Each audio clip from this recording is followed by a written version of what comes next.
बिस्मिल्लाहिर्रहमानिर्रहीम। अल्लाहुम्मा सल्लि अला आलि मुहम्मद सल्लल्लाहु तआला अलैहि वसल्लम। अस्सलाम वालेकुम। Welcome to 365 degrees on 365। ख़वातीन व हज़रात, पाकिस्तान में हर पाकिस्तानी की सबसे बड़ी मुश्किल है बिजली के बिल, पेट्रोलियम मसनूआत की कीमतों में मुसलसल इजाफा, गैस की कीमत, पानी की कीमत, basic necessities. Specially power sector ने काफ़ी परेशान कर रखा है आवाम को। पावर सेक्टर की बात करें, हम जानते हैं पावर सेक्टर में एक बड़ा हाथी था, वाइट एलिफेंट था, जिसे सर्कुलर डेट कहा जाता था। हुकूमत आई तो वो 5,000 अरब के करीब था।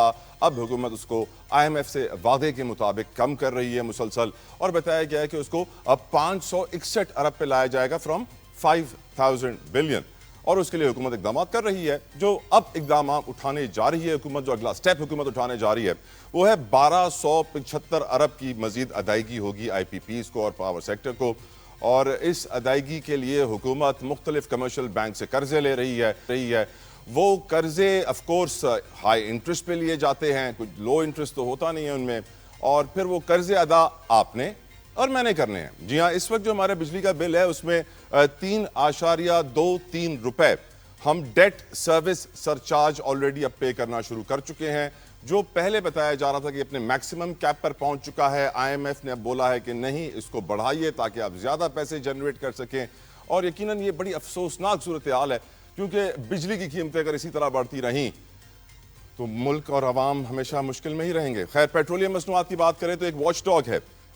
पेट्रोलियम मसनूआत की कीमतों से मुतालिक हुकूमत का झूठ उसने बेनकाब किया है। आलमी agency fake news watch dog का पाकिस्तान से मुतालिक एक उसने वाइट पेपर जारी किया है, जिसमें हकीकी कीमत छुपाकर आवाम को अंधेरे में रखा गया है, ये इल्ज़ाम आयद किया है हुकूमत पाकिस्तान पर। कीमतों पर IMF को कुर्बानी का बकरा बनाया जाता है, फैसला हुकूमत ही करती है, रिपोर्ट का ये कहना है। बिजली के बिल, पेट्रोलियम मसनूआत में मुसलसल इतने महीनों से इजाफा हो रहा है। गैस की कीमतें हम जानते हैं। चीनी का बताया जा रहा है कि उसकी कीमत 200 पहुंच गई है। मजीद दूसरी अशिया की भी कीमतें बढ़ेंगी। तेल की कीमतों के लिए कहा जा रहा है कि घी की कीमतें में अब इजाफे का इम्कान वाज़े हो चुका है। अगर इस तरीके से कीमतें बढ़ती रही हर चीज़ की, तो फिर गुजारा कैसे मुमकिन है? Is it even possible? इसके ऊपर शो में हम बात करेंगे। और एक और इंपॉर्टेंट इशू जो मैं आज उठाना चाहता हूं, कराची में काउंटर टेररिज्म डिपार्टमेंट पुलिस ने बड़ी कार्रवाई करते हुए एक इंतहाई खतरनाक TTP का दहशतगर्द पकड़ा है। फितनतुल खवारिज से उसका ताल्लुक है। 2 करोड़ रुपए उसके सर की कीमत थी और वो पकड़ा गया है, जिसका नाम ज़ाफ़रान बताया जाता है। और ये चाइनीज़ इंडिविजुअल्स पे अटैक के अंदर ही मुलविस पाए गए हैं। जो आपने देखे थे रिसेंटली एयरपोर्ट के ऊपर अटैक हुआ था, और भी अटैक्स होते रहे, उनके अंदर ही मुलविस थे और इंतहाई मतलूब थे। ये बड़ी कार्रवाई है, बड़ी कामयाबी है। हम यकीनन जितना इसका तारीफ करें कम है, लेकिन at the same time Karachi एक मेट्रोपोलिस है, 3 करोड़ का शहर है, फाइनेंशियल हब है। टेररिज्म यहाँ पे हम जानते हैं, स्ट्रीट क्राइम हो, दूसरे इशूज़ हों, इसके ऊपर भी हम बात करेंगे आज के शो में। और ऑफ कोर्स PTI की तहरीक भी चलने वाली है, 5 अगस्त की तारीख है। मेरे साथ 3 बहुत मौजूद मेहमान मौजूद हैं, उनका मजीद इंतजार नहीं करवाना चाहूँ। फर्दर डिले तारुफ करवाऊँ फ्रॉम पाकिस्तान पीपल्स पार्टी, मेरे बड़े पसंदीदा हैं रजा हारून साहब। अस्सलाम वालेकुम, बहुत शुक्रिया रजा साहब आपके वक्त के लिए, जज़ाकल्लाह खैर। From Pakistan Tehreek Insaf after a very long time, Khurram शेर जमान साहब, आप मेरे शो में आए, बहुत शुक्रिया आपके वक्त के लिए sir, thank you so very much. Ali Gauhar Baloch साहब फ्रॉम PMLN, बलोच साहब जज़ाकल्लाह खैर, आपके वक्त के लिए बेहद मशकूर शुक्रगुजार हूँ। सबसे पहले कीमतों के ऊपर गुफ्तगू का मैं आगाज़ करना चाहूँगा, और हुकूमती बेंचों से पहले अपोजिशन बेंचों की तरफ बढ़ते हैं, PTI की तरफ बढ़ते हैं। खुर्रम शेर जमान साहब, आपकी नज़र में ये जो बिजली का बिल बढ़ रहा है मुसलसल, और अब बताया जा रहा है कि डेट सर्विस सरचार्ज की मद में इजाफा होगा मजीद यूनिट प्राइस के अंदर, पेट्रोल की कीमतें मुसलसल बढ़ रही हैं, तेल और घी की कीमत में इजाफा हम देख रहे हैं, और चीनी की कीमत 200 रुपये किलो टच कर चुकी है। ये इन्फ्लेशन या अफरात ज़र, आखिर ये कम से कम उजरत में हमारे मुल्क में पाकिस्तानी कैसे ज़िंदगी जीता है, ये तो मुझे बिल्कुल आइडिया नहीं है। मुझे तो लगता है इम्पॉसिबल है। आपकी नज़र में ये बढ़ती कीमतें कितनी ख़तरनाक हैं और इस किस चीज़ की अलामत हैं? खुर्रम शेर जमान साहब जी, अस्सलाम वालेकुम। अच्छा देखें, इसमें हमें कोई इसके अंदर रॉकेट साइंस नहीं है। पहले तो देखें कि हमेशा हम पे इल्ज़ामात लगाए जाते थे। हालांकि आप ये देखें कि हुकूमतें तो यही 2 सियासी जमातें हैं, पाकिस्तान पीपल्स पार्टी और PMNL, जो पाकिस्तान को रूल करती रही, या तो ये रहें या तो माशाल्लाह रहा है, इसके अलावा तो कोई नहीं रहा। तहरीक इंसाफ को तो जो हुकूमत मिली वो 2 ढाई साल का अरसा था, और उसके अंदर भी आपको मालूम है कि कोविड था। लेकिन आप देखें कि सबसे बड़ी कमाल की बात यह है कि जब PDM का दौर था, हमारे जाने का 1.5 साल, ये हुकूमत का हिस्सा थे दोनों सियासी जमातें, और आज भी दोनों मिलकर हुकूमत चला रहे हैं। तो अगर मौजूदा हालात ये हैं कि अवाम, मतलब आप ये अंदाजा लगाएं कि मिडिल क्लास ऐसे ऐसे खत्म होने जा रही है, वाइप आउट हो रही है मिडिल क्लास, या तो गरीब है या तो अमीर है। लेकिन अगर आज मुल्क के अंदर महंगाई है, मुल्क के अंदर पेट्रोल महंगा है, खाने पीने की अशिया महंगी है, बिजली महंगी है, गैस महंगी है, तो उसका जिम्मेदार कौन है? उसकी जिम्मेदार ये दोनों सियासी जमातें हैं।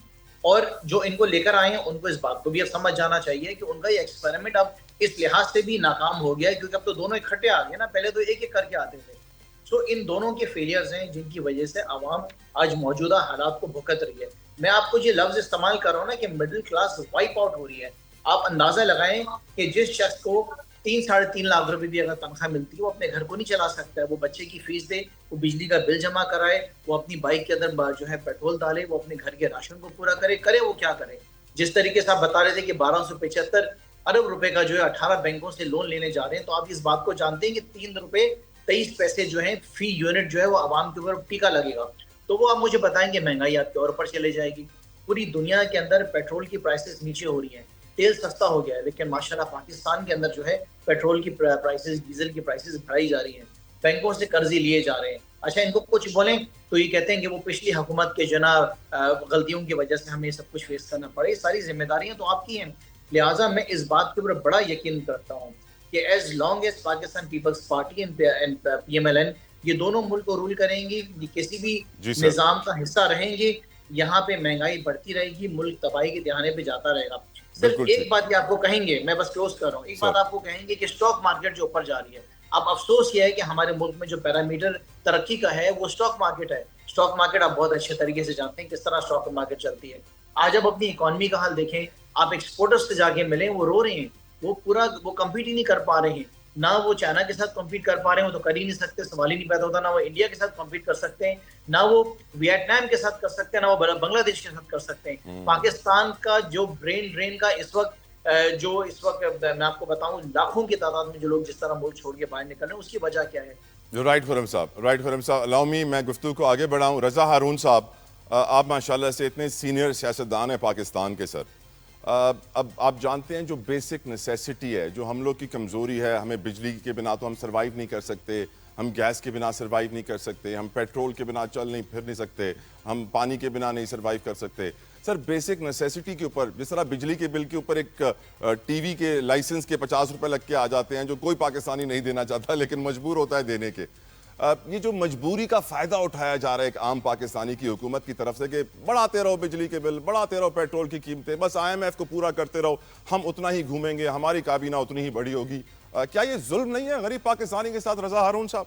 भाई, किसी भी तरह की महंगाई, कीमतों में इजाफा, गुर्बत, बेरोजगारी, ये पाकिस्तान के अवाम डिजर्व नहीं करते और इसकी जिम्मेदार हुकूमतें ही होती। इसमें कोई तो रॉकेट साइंस बिल्कुल भी नहीं है। लेकिन क्या आज हालात जो हैं वहाँ से 2 साल से पहले जो माशी इंडिकेटर से आज बेहतर हैं? जी बेहतर हैं। क्या पाकिस्तान जो है आहिस्ता आहिस्ता इन्फ्लेशन कम होती जा रही है? जी कम होती जा रही है। क्या हमने भी तरक्की करना शुरू कर दी है? नहीं, अभी हमने नहीं शुरू की है। और उसके लिए 3 ही पैमाने होते हैं ना, बाकी तो कोई इकोनॉमिस्ट बैठ के आपसे गुफ्तगू करेगा, माशी एक्सपर्ट करेगा, वो आपको बेहतर बता देगा। लेकिन मेरे जैसा आदमी जो पॉलिटिकल साइंस पे बिलीव रखता है, पॉलिटिकल इकोनॉमी में बिलीव रखता है, उसको पता है कि मईशत की बेहतरी जो है वो एक्सपोर्ट से होती है, रेमिटेंसेस से होती है या फॉरेन डायरेक्ट इन्वेस्टमेंट से होती है। अब जो हमारे पास सर्कुलर डेट है वो हर हुकूमत के दौर में बढ़ता चला गया है और कर्जे हमें लेने पड़े हैं। IMF के पास जाना मजबूरी होती है रियासतों की। हम डिफॉल्ट की बात कर रहे थे ना, जब PTI की गवर्नमेंट खत्म हुई थी तो उनका तो बाकायदा एक वो रहा कि उस दौर में कि इनकी ख्वाहिश थी कि श्रीलंका जैसे हालात हो जाएंगे और हो जाने चाहिए। फिर IMF को खत भी लिखा। फिर जहां जहां ऐसे एक्टिविटीज हो रही थी, जहाँ इकोनॉमिक डेवलपमेंट की बात हो, वो चाहे SCO की कॉन्फ्रेंस हो या दीगर जगहों पे हमारे रहनुमा जा रहे हो रियासत के, वहां आपको मालूम है किसने खत लिखा या किसने मुजाहरे किए और किसने जो है रियासत के अंदर सियासी अदम इस्तेकाम की फजा को फरोग दिया। हैविंग सेड दैट, ये बात बिल्कुल दुरुस्त है कि हुकूमत वक्त की जिम्मेदारी है। और जैसा आपने अपने इंट्रो में बताया, ये मेरे इल्म में नहीं है, मैंने आपके इंट्रो से सुना कि अगर ऑयल प्राइसेस के अंदर ये मामला हो रहा है और एक रिपोर्ट आ गई तो बड़ी तशवीश की बात है। इस पे इन्वेस्टिगेशन होनी चाहिए, प्राइम मिनिस्टर को नोटिस लेना चाहिए कि ये एक्सेप्टेबल नहीं है कि अगर दुनिया भर में ऑयल प्राइसेस कम हो रही हो तो हमें तो ये पता चला था कि जी ये एक बना बनाया सेट फार्मूला है और जब दुनिया में ऑयल की प्राइसेस बढ़ती हैं तो उसी हिसाब से वो इक्वेशन जो है वो अप्लाई हो जाती है पाकिस्तान के अंदर भी कंज्यूमर्स के ऊपर। तो ये तशवीशनाक बात है। जब तक इसकी इंक्वायरी ना हो जाए, रिपोर्ट ना हो जाए, इसके ऊपर हम क्या कह सकते हैं। रजा साहब, आप मेरे लिए इंतहाई मोहतरम है और मैं जानता हूं कि आप जो कहते हैं हमेशा अपनी दिल की गहराइयों से सच और हकीकत को सामने रखकर कहते हैं। क्या आप अपने दिल पे हाथ रखकर कहेंगे कि इन्फ्लेशन के नंबर जिस तरह कम हुए हैं उस तरह महंगाई भी कम हुई है सर आपकी जिंदगी में? तभी इन्फ्लेशन का कम होना जो है ना, वो इस बात का इंडिकेटर होता है कि जिस जिस जिस रवानी और तेजी के साथ महंगाई बढ़ रही थी, उस तेजी में कमी आई है। महंगाई में कमी नहीं आई है। महंगाई में कमी उस वक्त आएगी जब लोगों को रोजगार मिलेगा, जब आपकी कुव्वत खरीद बढ़ेगी, आपकी आमदन में इजाफा होगा। Inflation rate up and down जो होता है, उसकी इक्वेशन बेसिकली उस महंगाई की रफ्तार को बताती है। अब रजा साहब, जब आप ये कहते हैं ना कि इन्फ्लेशन रेट महंगाई की रफ्तार को, और फिर हम कहते हैं कि पिछले 2 महीनों से हर 15 दिन के बाद पेट्रोल बढ़ रहा है, पर भी आप कह रहे हैं कि रफ्तार कम है, बात हजम नहीं होती सर। नहीं, मैं इन्फ्लेशन रेट की बात कर रहा हूँ, और पेट्रोल की वजह से, पेट्रोल की कीमतों की बढ़ने की वजह से वो एक साइकिल है ना पूरा, तो वो यकीनन एक आम आदमी मुतासिर होता है। तो ये बेहतरी आ रही है, इंडिकेटर्स बेहतर हो रहे हैं। कि मैंने कहा ना कि क्या आज पाकिस्तान तरक्की की राह पर गामजन हो गया है? क्या स्टेबिलिटी जो है उसके असरात अभी आम आदमी तक पहुंच गए? अभी नहीं पहुंचे। अभी तो रियासत ने अपने आप को डिफॉल्ट होने से बचा के इस पोजीशन में आगे खड़े हो गए हैं कि अब हम आगे जा सकते हैं। तो लेट्स होप। हमें पॉजिटिव गुफ्तगू करनी चाहिए। मैं जानता हूं कि मसले हैं, मैं लोगों से राब्ते में रहता हूं, आपको पता है, मैं आवाम के साथ ही रहता हूं, और उनके मसाइल ना सिर्फ ये है कि महंगाई है, बल्कि बच्चों की स्कूल की फीस है, दीगर अखराजात हैं। लोग इलाज नहीं करा पाते, उनके पास पैसे नहीं है, वो घबराते हैं अगर कोई बीमार हो जाए। तो एक मल्टीपल इश्यूज हैं। लेकिन हैविंग सेड दैट, मैं पुरुमीद हूँ। मैं अपनी रियासत के साथ खड़ा हूँ, पुरुमीद हूँ, और मुझे पूरा भरोसा है कि हम अच्छे की तरफ जाएंगे। बिल्कुल ठीक। Ali Gaur Baloch sahab, thank you for your patience sir, जज़ाकल्लाह खैर। ये बताइए, अब 3.23 per unit debt service surcharge बिजली के बिल में लग चुका है इस वक्त तक जो इतलात आई हैं, और IMF कह रहा है इसको मजीद बढ़ाओ। सर, बिजली के बिल में तो अगर 1 पैसा भी बढ़ जाता है पर यूनिट, तो फिर आपको मालूम है आवाम की चीखें निकल जाती हैं। ऑलरेडी बिजली के बिल ने ऐड करना चाह रहा हूँ इसमें। जी खुरम साहब, कुछ जल्दी से ऐड कर दें। देखिए सर, जब हमारी हुकूमत थी ना, तो 100 रुपए बैरल जो है वो था, और हम 145 रुपए का डीजल दे रहे थे और 150 रुपए का पेट्रोल दे रहे थे। आज 69 रुपीस बैरल जो है वो ऑयल है, और ये बेच रहे हैं पेट्रोल को 200। Point taken. अलाउ मी, मैं बलोच साहब की तरफ जाऊं, बहुत वेट कर रहे थे। बिल्कुल पॉइंट टेकन खुरम साहब, आपका बिल्कुल पॉइंट आ गया है, वैलिड है। मैं चाहूंगा बलोच साहब आप रिस्पॉन्ड करें, पूरी गुफ्तगू आपने सुनी है सर। बिस्मिल्लाहिर्रहमानिर्रहीम। मैं हैरान हूँ कि जिनके दौरे इक़्तिदार में पाकिस्तान की मईशत का बेड़ा गर्क किया गया, वो बड़े दावे के साथ बैठ के बात करते हैं, बड़े कॉन्फिडेंस के साथ बैठ के बात करते हैं।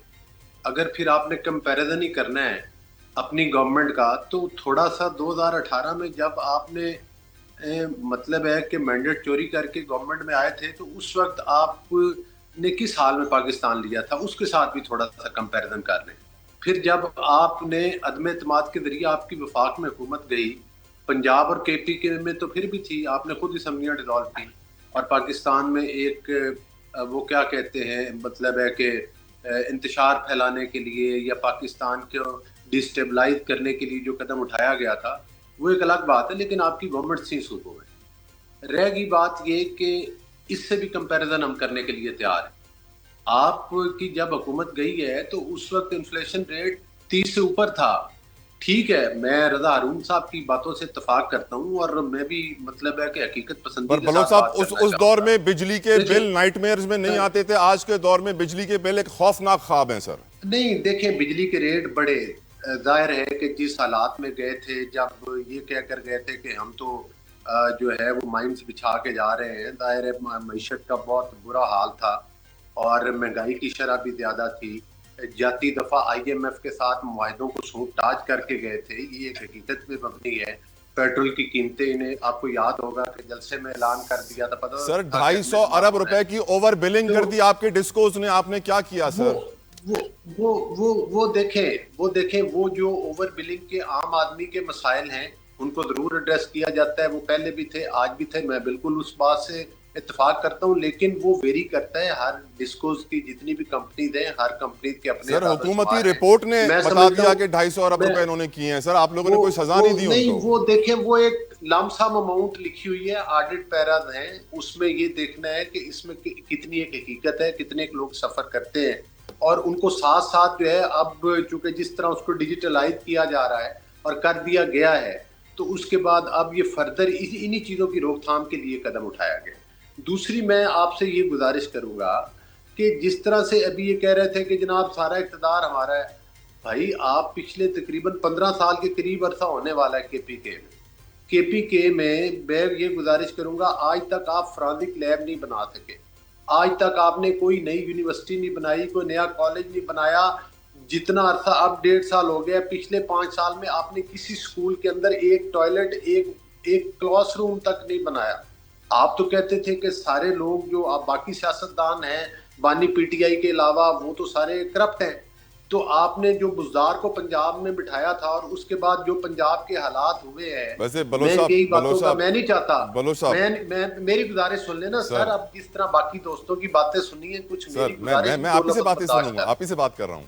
मैं ये कह रहा हूँ कि जिस तरह से पंजाब के बुरे हालात हुए जी, मैं सर मैं ये कह रहा हूँ, एक कोट आपके सामने रखना चाहता हूं बलोच साहब, विद योर परमिशन। अंग्रेजी का बड़ा मशहूर मुहावरा है, it's no use crying over spilled milk, कि अगर दूध गिर जाए तो उसके ऊपर रोने से वो दूध वापस नहीं आएगा। सर सैडली हमारे यहाँ ये ब्लेम गेम, इल्जाम तराशी, ये रोना धोना कब तक चलेगा सर? हम आगे फ्यूचर की बात करते हैं ना, अब हमारा मुस्तकबिल कब बेहतर होगा? ठीक है, मैं आपकी बात से इत्तेफाक करता हूँ। देखिए बात ये है कि वहां पर एक वो चार्जशीट सुनाई गई है ना आपके प्रोग्राम में आपके सामने, तो मैं जरा उसको तो जाहिर रिस्पॉन्स करूंगा।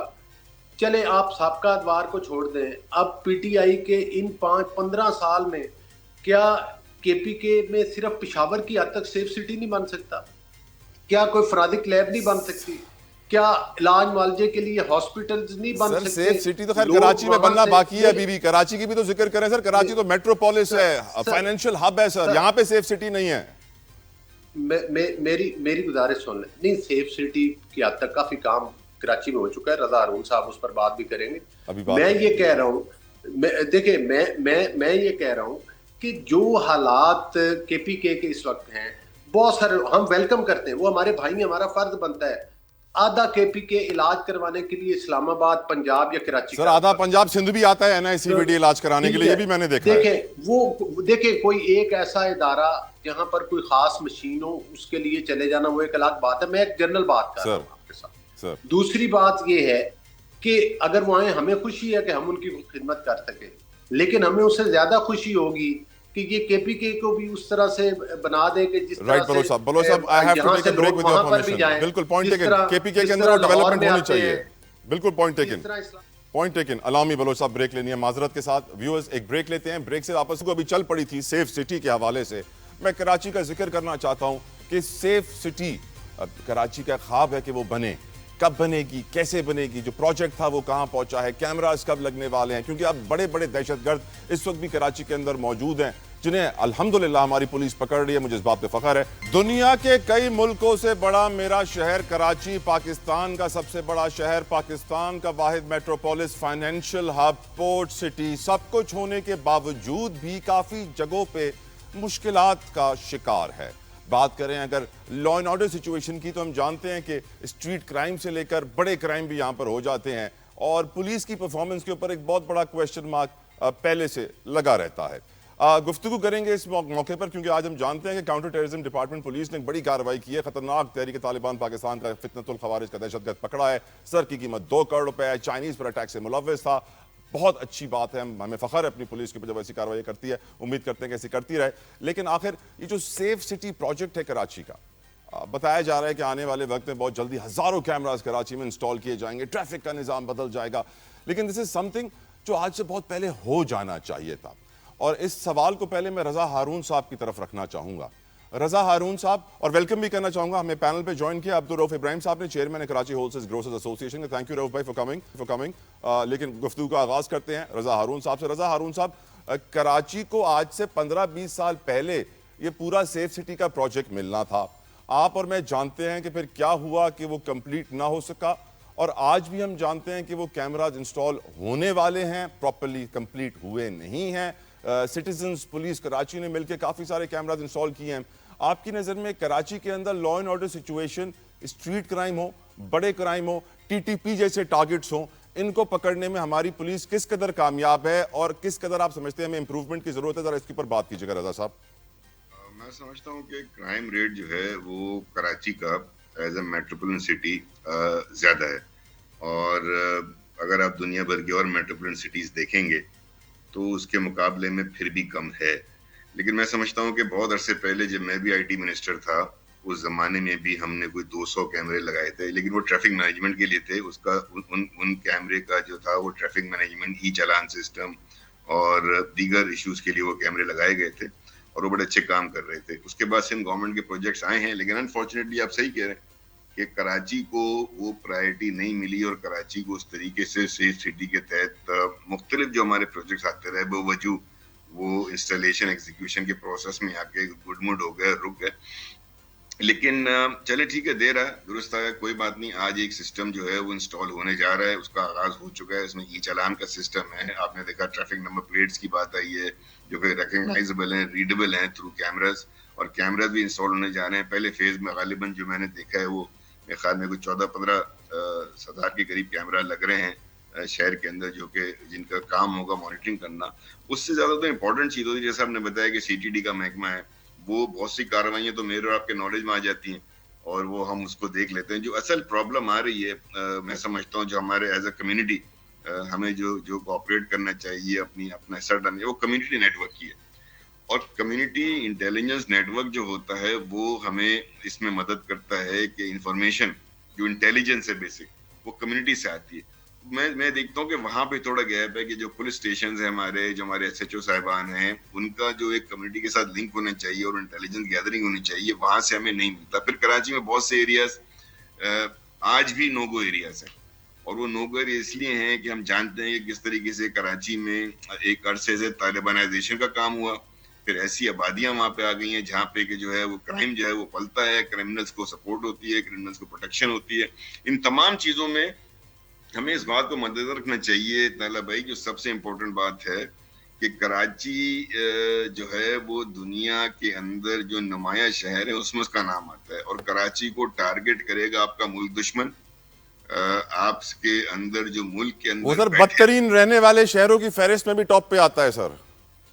यस, मैं कह रहा हूँ कि कराची को टारगेट करेगा आपका मुल्क दुश्मन, क्योंकि अगर पाकिस्तान को नुकसान पहुंचाना है तो पाकिस्तान के माशी हब को नुकसान पहुंचाना है। तो हमें ये इसको सिंध गवर्नमेंट नहीं, पूरी पाकिस्तान की जो विफाकी हुकूमत है, सिंध हुकूमत है, हमारी बल्दियाती हुकूमत है, हमारे मेयर साहब है, इन सबको मिलकर कराची के ऊपर स्पेशल अटेंशन देना होगी, सेफ सिटी प्रोजेक्ट को हमें कामयाब बनाना होगा। आमीन अल्लाह आमीन। अब मैं इस पर खुरम शेर जमान क्योंकि खुद भी कराची के ही हैं। खुरम साहब बताइए, कराची क्यों निगलेक्टेड फील करता है, क्यों कराची को उसका राइटफुल रिस्पेक्ट शेयर नहीं दिया जाता? सर मैं आपको ना एक छोटा सा एग्जांपल देता हूँ सर।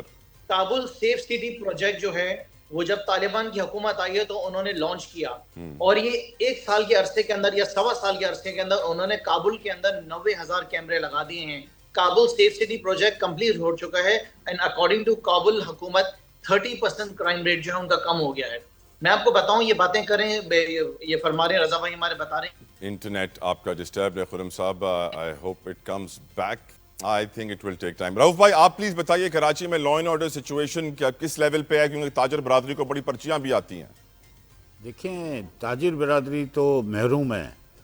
ये यकीन माने कि कराची पुलिस में चंद अफसरान बहुत अच्छे हैं, और लॉ एंड आर्डर की कमेटियाँ जो होती हैं, चैम्बर ऑफ कॉमर्स की भी, जिसमें मेरे साथ एक हादसा हुआ जो आपके टीवी के तवज्जो से कहना चाहता हूँ कि लॉ एंड आर्डर कमेटी के चेयरमैन जनाब राना अकरम साहब, वो मेरे सेक्रेटरी कराची होलसेल के थे, वो रिकॉर्डिंग कर रहे थे और दूसरे साहिबान भी रिकॉर्ड कर रहे थे। उसमें चैम्बर ऑफ कॉमर्स में ये हरकत हुई कि उनका मोबाइल छीन लिया गया और सेक्रेटरी साहब ने उनको मारा भी। आप ये बताएं कि जब मैंने उनसे ये एक बात कही कि देखें हड़ताल के मुतमिल हम नहीं हैं, और मैंने चैम्बर ऑफ कॉमर्स से भी यही कहा कि जब आप जुबैर मोतीवाला साहब माफ़ी मांग रहे थे एक निजी प्रोग्राम में, तो मैंने कहा जब माफी की ऐलान कर रहे हैं तो फिर हड़ताल बनती नहीं है। यानी आप कह रहे हैं कि आपके चेंबर की कमेटी में मोबाइल छिन सकता है तो फिर सड़क पर भी छिन सकता है। तो बड़ी बात नहीं, कराची वाले यूज्ड टू हैं, we all know this sir. अब सवाल यह है कि law and order situation apart from your committee and business communities issues, इस वक्त जमीनी हकायक कितने हैं, कितने भत्ते की पर्चियां आपको आती हैं कराची में? मैं तो यही कहूंगा कि अगर इंसाफ मुहैया नहीं हो सकता और आला इदारे खामोश क्यों हैं, आईजी साहब खामोश क्यों हैं, वजीर आला साहब क्यों खामोश हैं, मुझे आप बताएं कि कानून से बालातर कोई है? पैसा जो पैसे वाला होता है उसके लिए कानून कुछ और होता है, देखिए- जो गरीब होता है उसके लिए कानून कुछ और होता है, ये आपको मुझे मालूम है। I will come back to you Rauf भाई। खुर्रम साहब वापस आ गए। खुर्रम साहब प्लीज अपनी बात कंप्लीट कीजिए। आपकी आवाज पॉज हो गई थी सर जी। मैं आपको बताऊं, जब मैं 2013 में एमपीए बना तो कायम अली शाह सीएम थे। उन्होंने बजट स्पीच की, उन्होंने 2013 में बताया कि हम कराची के अंदर पता नहीं कोई 60-70 हजार कैमरे लगा रहे हैं और क्राइम फ्री कर देंगे। उसके बाद 2015 में मुराद अली शाह साहब आए, उस वक्त भी मैं एमपीए था। उन्होंने कहा कि हम कराची के अंदर सेफ सिटी प्रोजेक्ट बना रहे हैं और हम इतने कैमरास लगाएंगे कि यहाँ पे हम क्राइम का खात्मा कर देंगे। उसके बाद 2018 में भी मुराद अली शाह साहब ने यही कहा, 2023 में भी यही कहा, 2024, 2025 तक आज भी वो यही कह रहे हैं कि हम कराची के अंदर सेफ सिटी प्रोजेक्ट बना रहे हैं। देखिए जी, इनकी प्रायोरिटीज नहीं है। इनकी प्रायोरिटीज का हाल ये है कि कराची के अंदर अगर आपको तदफीन करनी हो ना, तो यहाँ पे कब्रिस्तान के अंदर, कब्रों के अंदर जगह नहीं है। अब इन्होंने तो जाहिर है कि यहाँ पे जाना नहीं है, इन्होंने तो अपने हलकों में जाके तदफीन करनी है, लेकिन हमारे यहाँ तो शहर के अंदर ये हालत है कि हमारे पास तदफीन के लिए कब्रिस्तान में जगहें मौजूद नहीं है। हालात ये हैं कि कराची में अगर 10 लोगों से आप पूछेंगे ना, तो 9 लोग आपको बताएंगे या तो उसका पर्स छिन चुका होगा, या उसका मोबाइल छिन चुका होगा, या उसके ऊपर किसी न किसी किस्म की डकैती आ गई होगी। बिल्कुल ठीक खुर्रम साहब, इन्होंने एतराफ़ किया कराची में आज नो गो एरियाज हैं, जो कि बहुत बड़ा एतराफ़ है। बलोच साहब, क्या नवाज शरीफ साहब को, क्या शहबाज शरीफ साहब को, क्या PMLN को कराची फाइनेंशियल हब मेट्रोपोलिस में कोई इंटरेस्ट नहीं है, कोई उनकी तवज्जो नहीं है, कोई उनका प्रोजेक्ट नहीं है? क्या वो इसको पाकिस्तान का हिस्सा नहीं समझते सर? नहीं, जब पूरे मुल्क के अंदर वफाकी हुकूमत काम कर रही है तो जाहिर है कराची भी प्रायोरिटी के ऊपर है। लेकिन आप ये कहना कि सारे मसाइल हल हो गए, ये मुनासिब नहीं है। वक्त के साथ साथ ये तरक्की का सफ़र और ये चीज़ें साथ साथ चलती हैं। आज अगर तवज्जो है, जिस तरह से कि पहले रज़ा हारून साहब ने भी कहा था कि हालात तो ये थे कि ये कहा जा रहा था कि पाकिस्तान डिफ़ॉल्ट कर जाएगा, बल्कि करेगा। पाकिस्तान ने डिफ़ॉल्ट नहीं किया। ये हुकूमत की कारकर्दगी है। पाकिस्तान ने महंगाई की शरह नीचे आई, ये हुकूमत की कारकर्दगी है। कहा यह जाता था कि पाकिस्तान में कोई रिमिटेंस नहीं भेजेगा, बल्कि लोगों को रोका गया, उकसाया गया कि आप ना भेजें, लोगों ने और ज्यादा भेजी। तो ये कह देना कि बहुत ज्यादा बेहतरी हो गई है, ये नहीं। वो चैलेंजेस पाकिस्तान के सामने है। लेकिन एक ये भी हकीकत है कि कराची में जो अमन अमान की सूरत कुछ साल पहले हुआ करती थी, जब आपको याद है कि मतलब है कि जिस वक्त क्राइम बहुत था, स्ट्रीट क्राइम बहुत था, टारगेटेड किलिंग बहुत थी, लेकिन ये भी एक हकीकत है कि अब वो हालात नहीं है। अब कराची में पहले से काफ़ी ज़्यादा हालात बेहतर है, इकोनॉमी के हालात बेहतर है, कारोबारी तबके का ट्रस्ट लेवल कराची के ऊपर और पाकिस्तान के ऊपर बेहतर हुआ है। तो जाहिर है कि हर जो सियासी कारकुन है उसको अपनी हुकूमत सर, वो कारोबारी तबके के साथ पाकिस्तान के ताकतवर तरीन इदारों के लोग इसीलिए आके मुलाकात करते हैं ना कि सर आपकी हुकूमत, वफाकी हुकूमत पे एतबार नहीं है, उनके ऊपर ज्यादा एतबार है। मुझे अगर आप इस पर रिस्पॉन्ड कर दें जल्दी से। ये एक टीम वर्क है। ये जिस तरह से रजा साहब ने भी पहले कहा, आपने भी पहले कहा, ये तमाम इदारे, तमाम पॉलिटिशियन, तमाम स्टेक होल्डर की जो हमारे मुल्क के चैलेंजेस है, मुल्क की दहशतगर्दी का चैलेंज है, चले पत्ते का चैलेंज। चले आप जब कराची को मोटरवे दे देंगे ना सर, जब आप कराची को मोटरवे दे देंगे तब मैं ये सवाल पूछना छोड़ दूंगा कि PMLN को क्या कराची में दिलचस्पी है कि नहीं है, क्या वो उसको पाकिस्तान का ऐसा समझते हैं कि नहीं है? नहीं, मोटरवे कराची की तरफ बिल्कुल आ रहा है, आएगा और उसको कंप्लीट भी किया गया। रजा साहब कुछ ऐड करना चाह रहे हैं जल्दी से? रजा साहब जल्दी ऐड करें सर, ब्रेक आ गई है। मैं सिर्फ एक ऐड पॉइंट करना चाह रहा हूँ कि खुर्रम भाई, जाहिर है कि हम साथ काम करते रहे और हमें सबको मिलकर करना चाहिए। एक बात बड़ी इंपॉर्टेंट है कि कराची का जो ये स्ट्रीट क्राइम रेट है ना, ये कराची वालों की वजह से नहीं है। कराची में जो लोग आकर बसे में ना बैठे हुए क्रिमिनल्स और जिन जिन जगहों से आए, इनको वहां वापस भेजने की जरूरत है। सर TTP वालों को तो पकड़ लें, ये अल्लाह का शुक्र है TTP वाले को पकड़ लिया सर हमने। जब वो मुहिम शुरू होती है तो फिर तमाम पार्टियों को मिलकर उसका साथ देना चाहिए। ब्रेक का कहा जा रहा है, ब्रेक ले रहा हूं सर मैं आपकी इजाजत से। एक ब्रेक लेते हैं व्यूअर्स, ब्रेक से वापस आएंगे, गुफ्तगू को आगे बढ़ाएंगे। जी में लॉ एंड ऑर्डर की सिचुएशन पे तो हमने तफसीली गुफ्तगू की है, लेकिन अब जो बेसिक अशिया खुरोनोश है, चीनी 200 रुपए किलो हो गई है, घी बनास्पति बढ़ने वाला है, बाकी अशिया को भी पर लगने वाले हैं। अब्दुल रऊफ इब्राहिम कराची के होलसेल ग्रोसर्स एसोसिएशन के चेयरमैन है। इब्राहिम साहब बहुत शुक्रिया। ये बताइए कि इस वक्त चीनी का रेट, घी बनास्पति का रेट, चावल का रेट, आटे का रेट कहाँ जा रहा है? क्या आपको इंडिकेटर्स मिल रहे हैं सर? महंगाई की नज़र हो रहा है और यहाँ के जो कानून नाफिज करने वाले इदारे, जो इसको चेक एंड बैलेंस करने वाले, वो चेक एंड बैलेंस पे नहीं है और ना तो उन्होंने करना है। मैं यकीन माने कि ये चीनी का जो अभी ऐलान हुआ था, राना तनवीर साहब हैं, वफाकी वज़ीर हैं, उन्होंने कहा 165 से ऊपर हम चीनी फ़रोख्त नहीं होगी, इससे ऊपर नहीं होगी। ये ऐलानात हुआ। अब ऐलान पे आप ये बताएं कि कोई इम्प्लीमेंट नज़र आ रहा है? 24 घंटे का क्रैकडाउन का उन्होंने कहा था, कहीं भी नज़र नहीं आ रहा। 165 के अलावा अभी आप देख लेंगे एक्स मिल 171 रुपये 50 पैसे बिक रही है, और जाके ये होलसेल में 174 में बिक रही है, और रिटेल में जाके 185-90 की बिक रही है। क्या गवर्नमेंट रेट बार बार चैलेंज क्यों की जा रही है? क्या गवर्नमेंट इदारे खामोश हैं? क्या वजह है? अगर आप ये देखें कि हमने आपको लगता है कि हुकूमत के इदारे मिले हुए हैं इस कमाई के अंदर? देखें, आप देखें, जब शुगर मिल मालकान 40 हैं और ये चीनी मालकान, उनके ऊपर क्रैकडाउन क्यों नहीं होता? क्या ये लाडले हैं? पहला ये सवाल होता है कि ये 100 रुपये की कॉस्टिंग की चीज़, आप ये देखें, गन्ना 400-450 में लिया गया, और जब इस पर मोलासिस निकलता है 5%, बगास से बिजली बनती है, और इस छिलके से चीप बोर्ड बनता है, जिससे इनको 50 रुपये और बचते हैं, फिर भी इसके ऊपर और कोहराम मचा दिया गया है। इसमें कमिश्नर साहब और तमाम कमिश्नर को ऑर्डर दिया गया है कि 165 से ऊपर ना बेची ना जाए एक्स मिल। और देखें, आज कमिश्नर साहब ने भी अनाउंस कर दिया कि 170 में हम वहाँ होलसेल में बेचेंगे और रिटेल में 173। मुझे बताएं कि जब मिलेगी नहीं सस्ती तो इम्प्लीमेंट कहाँ से होगा? ये सवाल और जवाब आते हैं। घी तेल की बात नहीं आपने की, तो देखें ये डिमांड और सप्लाई पे चल रहा है। जब घी तेल की कीमतें कम हुई, 10 लाख टन ओवर इम्पोर्ट हुआ। दालों में आप देखें कि ओवर इम्पोर्ट होने के बाद ज़ख़ीरा भी किया गया, और यही हमारा ये मुल्क का अंजाम होता है। आप ये देखेंगे कि अभी दालों में जब आपके पास फेक फिगर नहीं है कि इंपोर्ट हमने कितनी करनी है, हमें 18 लाख टन की हमें इंपोर्ट करनी पड़ती है, 80% इंपोर्ट करनी पड़ती है दालें। आप मुझे बताएं, ये ओवर इंपोर्ट क्यों होता है? क्या उस पर कदगन क्यों नहीं लगाई जाती? क्यों ज़र मुबादला को बचाया नहीं जाता? मिली भगत जो इंपोर्ट पॉलिसी, एक मैं सर आपसे गुफ्तगू माफ़ करना जल्दी से सर, मैं आपसे ये कहूँगा कि इंपोर्ट के लिए अनाउंस कर रहे हैं कि हम चीनी इंपोर्ट करेंगे, 50,000 टन एक और 2.5 लाख और टन का ऐलान हो रहा है। मुझे आप बताएं, चीनी तो वाफिर मिकदार में मौजूद है, 18 लाख टन के करीब मौजूद है। तो मैं आपके टीवी के तवज्जुह से कहूंगा इंपोर्ट ना करें, ये ज़र मुबादला भी ज़ाया होगा। बिल्कुल ठीक है। रजा हारून साहब, your views on it sir? Basic necessities के ऊपर इतना बड़ा धंधा होना चाहिए सर? नहीं होना चाहिए। इस पे तो रिलीफ दी जाती है, सब्सिडीज ऑफर की जाती हैं। जो सर वो जो 1275 अरब रुपए हम दे रहे हैं आईपीपीज को, उनमें हम सारी शुगर मिलें खरीद के सस्ती चीनी दे सकते हैं आवाम को?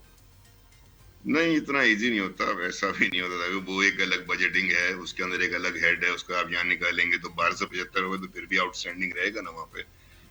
बेहतर प्लानिंग हो सकती है, जिस तरह मेरे भाई कह रहे हैं कि अगर ज्यादा क्रैकडाउन होगा तो फिर हड़तालें भी होती है ना, फिर ये लोग मानते भी नहीं है।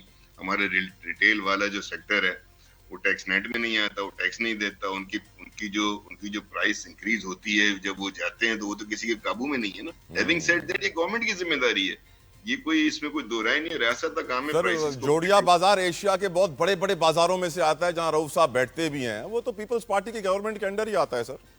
नहीं सर, जोड़िया बाजार पीपल्स पार्टी गवर्नमेंट में नहीं आता। जोड़िया बाजार बहुत बड़े लोग बैठते हैं, वो पाकिस्तान की मईशत चलाने वाले लोग हैं, पाकिस्तान का कारोबार चलाने लोग हैं। हाँ, ये बात जरूर है कि जो चीनी वाला मामला है, इसमें शुगर माफिया के अंदर ये जरूर कहा जाता है। और ये नहीं कि इस हुकूमत में है, पीटीआई हुकूमत में था, जब पीटीआई की गवर्नमेंट थी या मुस्लिम लीग की या इवन उससे पहले की, आज जो लोग हुकूमत कर रहे हैं उनके अगर शुगर के कारोबार हैं तो big question mark. Allow me sir, ये अब अली गौहर बलोच साहब भी वेट कर रहे हैं। अली गौहर बलोच साहब, आप बता सकते हैं कि सर हुकूमत क्यों नाकाम हो जाती है?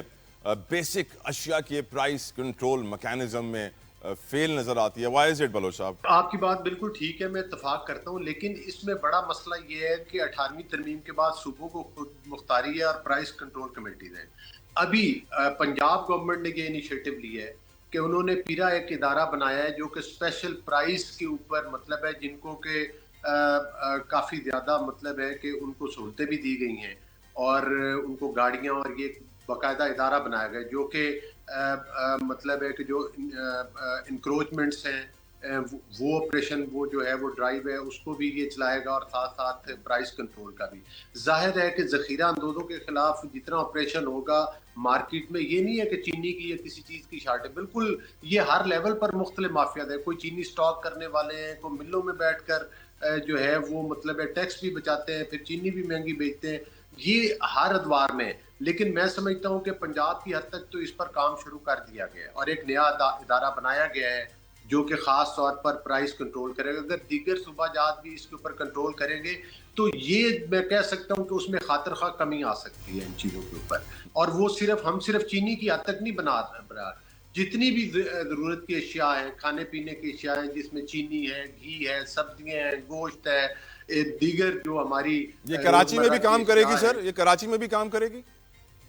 नहीं, ये मैं बता रहा हूँ ये पंजाब गवर्नमेंट का इनिशिएटिव है। वफाकी हुकूमत कोई कराची के लिए इनिशिएटिव नहीं ले सकती वैसे। I can understand. नहीं, सूबाई हुकूमत की जिम्मेदारी है कि वो अपने कंट्रोल के इदारों को वो इस्तेमाल करें और वहाँ पर जो उनकी गवर्नमेंट है, जो उनके डीसीज हैं, जो असिस्टेंट कमिश्नर हैं, जो दीगर इदारे उनके जरिए काम लें और उनके जरिए कोशिश करें कि उस पर। बिल्कुल ठीक। रऊफ भाई, योर क्लोजिंग रिमार्क्स। बिल्कुल ठीक बोलो साहब। रऊफ भाई, योर क्लोजिंग रिमार्क्स। देखिए, मैं यही कहता हूँ कि जो रज़ा साहब ने बात की कि ये डिमांड और सप्लाई पे होता है। मुझे ये बता दें कि ज़ख़ीरा अंदोज़ यहाँ है, मौजूद है ना, कोई ऐसा तो नहीं है कि ज़ख़ीरा नहीं है, हर जगह ज़ख़ीरा है। आप ये उन पे क्रैकडाउन क्यों नहीं किया जाता? आप चीनी बरामद तो कराएं कि चीनी है कहाँ। जब आप इसको बरामद कराएंगे तो रऊफ भाई, स्मगल्ड सिगरेट गैर कानूनी है, पर पाकिस्तान की हर गली, हर कोने, हर नुक्कड़ के खोखे के ऊपर आपको मिलेगी। सिस्टम है ना सर, सिस्टम के साथ चलना पड़ता है, वो नहीं बदलेगा मुझे लगता है। Thank you so very much Rauf Ibrahim sahab, thank you so very much Raza Haroon sahab, Ali साहब, खुर्रमशीर जमान साहब, बेहद मशकूर सारे मेहमानों का। उम्मीद ही कर सकता हूं कि अल्लाह ताला इस मुल्क के सिस्टम के अंदर बेहतरी लेकर आए। आप भी मेरे साथ कहिए आमीन। अपना ख्याल रखिए। अल्लाह हाफ़िज़।